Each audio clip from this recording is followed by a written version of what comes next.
So the last bunch of videos been running through the diatonic chord sequence in the key of C and the C major scale in each position. So like the 1, which is C, the 2, which is D minor,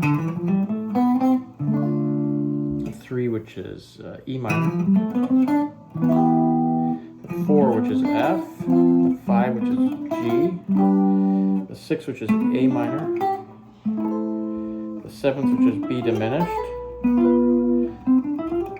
and back to the 1, which is C, and then backwards.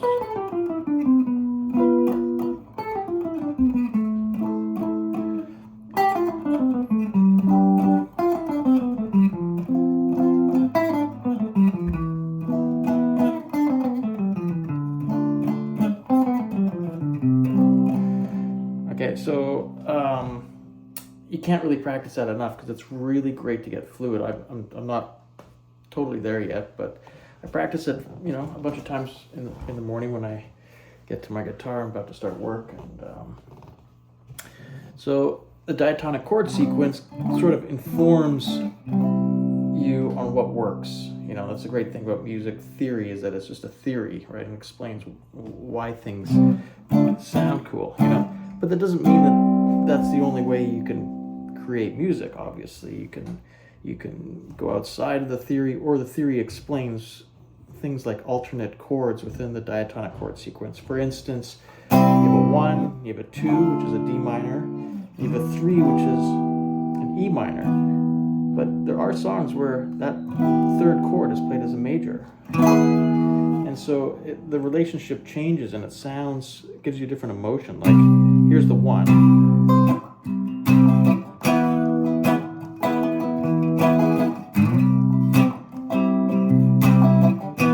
To me, that sounds like something that Radiohead has used, or Nirvana.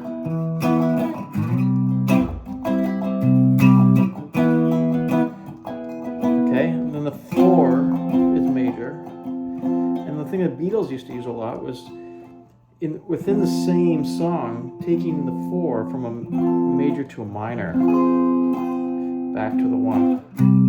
You can hear how beautiful that is.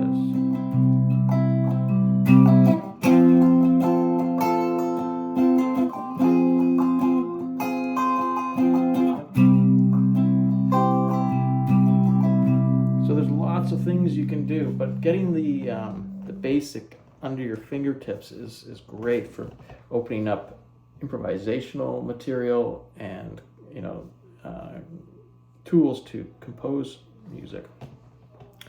So something I was just practicing was like playing you know, random little melodies.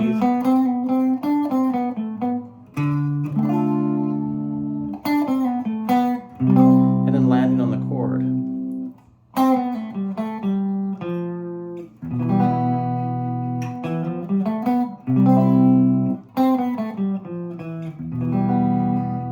Trying to land on the right chord.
Right, so here's like a composition idea.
it sounds pretty cool. It's like, sounds like a lot of texture to it too.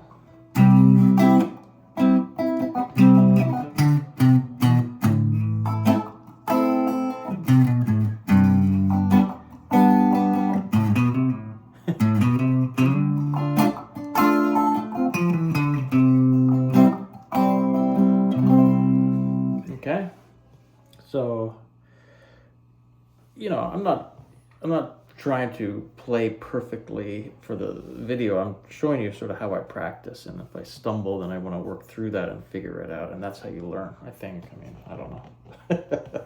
So the other thing is like the relationship between the notes in the triad for each chord. So let's say just take an exercise where you have the 1, the C, right? And what are the notes in the triad for C? You got a C, an E, and a G, okay? So let's take a progression. Let's just say we're going to do 4 bars, sorry, 4 beats of C in the first bar. 1, 2, 3, 4, and then 3 beats of G in the second bar, and then back to the C. Okay, so 1, 2, 3, 4, 1, 2, 3, 4, 1, 2, 3, 4, 1, 2, 3, 4, 1, 2, 3, 4, 1, 2, 3, 4. Now, I'm doing it like that because it makes you think, right? It's not just, it's a little bit different. So, and then if you just isolate that to playing the chord and the root and the third of each chord, right, in each measure. So 1, 2, 3, 4, 1, 2, 3, 4, 1, 2, 3, 4, 1, 2, 3, 4. So I'm playing the chord twice, then the third back to the root, okay? 1, 2, 3, 4. 1, 2, 3, 4. So same thing. So this B note is the third of G. G is made up of G, B, and D. Okay, so we're going to work with the G and the B. We're going to work with the C and the E. So 1, 2, 3, 4. 1, 2, 3,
So I'm just running up an octave, so.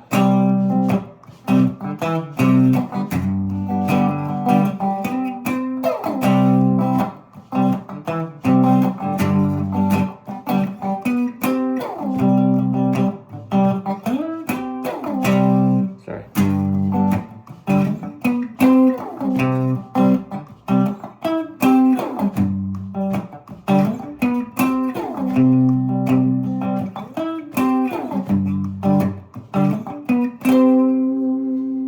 Okay, so what am I doing? Just 1, 2, 3, 4, 1, 2, 3, 4, 1, 2, 3, 4, 1, 2, 3, 4.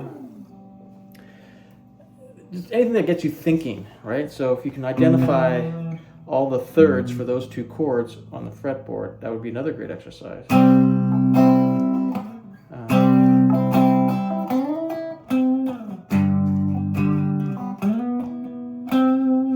result back to the C.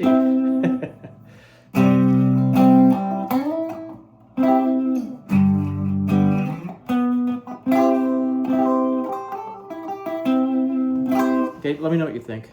Is that weak or what?